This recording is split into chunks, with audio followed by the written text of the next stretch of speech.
Viscera, I think, is the most complete and well-forged record we've made in that way. That listening from the beginning to the end is definitely what I would recommend people to do.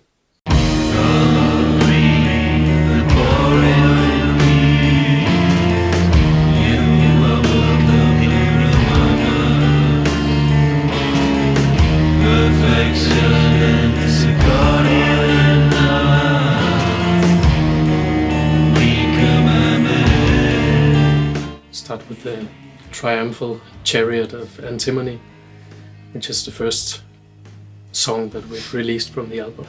It's the album ender, actually. It's the last song on the album. We chose this song as the first release to show people because I think it's quite different from what we've done before as a band, and it brings in a lot of energy that I think before we have mostly had live, but on this song it comes to the front even if it's a recording. It's a dark song that slowly develops, that sort of lulls you into this atmosphere of premonition, I think. The lyrics for this song is the culmination of one of the two narratives that run through the album, and this is it's from the point of view of a totalitarian organization or group of people. We did a video for this song. Maybe it's the most honest way to do a music video, because it's what we do. We play, and there's no storyline or anything. It's just us playing in some surroundings, which makes sense.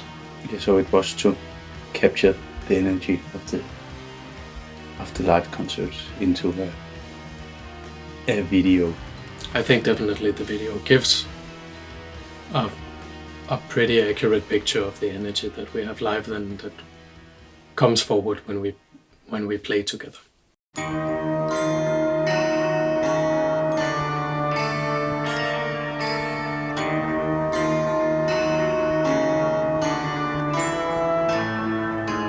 Next will be the second song from the album, the Feline Smile, and it will be animated visuals from a guy called David Thielen from Germany, which also did the video for Death's Solitude on the last album. He's very talented. And this song shows another part of the music on the album, I think.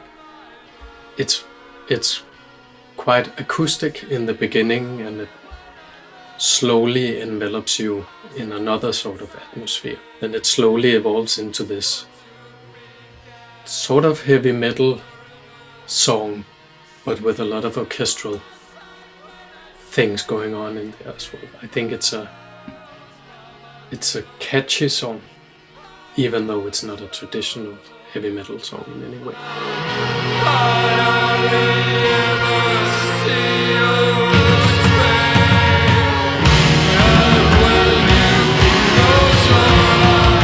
The lyrics on the Feline Smile is from the view of a person who's lost something dear to them, in which they are lamenting the loss of and trying to move on, I think, but by understanding what is it I've lost.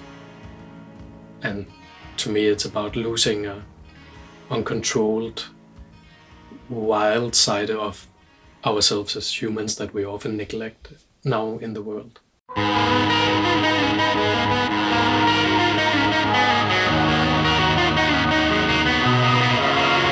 To the Nail is the first song of the album. It's also the starting point for the two narratives that run through the album, and I think it is a beautiful melodic song. I think it's a very atmospheric but still driving song that already disrupts a bit of the rock music tradition that we are in. And to me it's a perfect opening for the album that shows a bit of of the different sides that will be on the rest of the songs.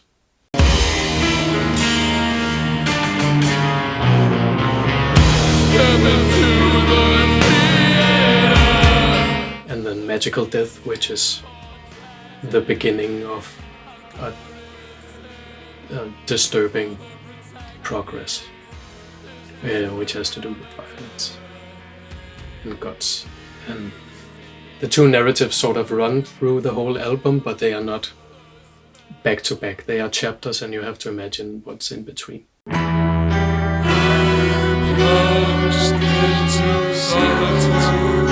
Black Torches is one of the last songs on the album as well, and this is the culmination of the personal narrative that goes through the record, and it is a call to a revolt against fate. And this song, I think, is one of the most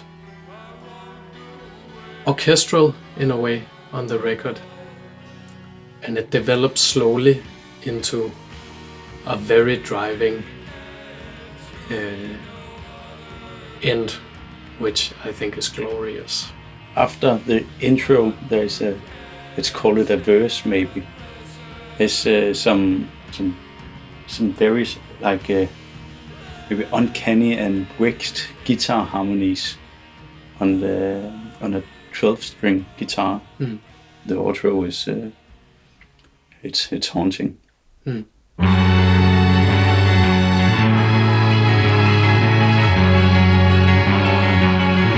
I hope that people will not take my interpretation as the answer, but people can find something in the songs that work for them and can give them something. Then I've achieved what I wanted to do. For me, and a lot of the thoughts that went into it was a period of personal crisis and of loss.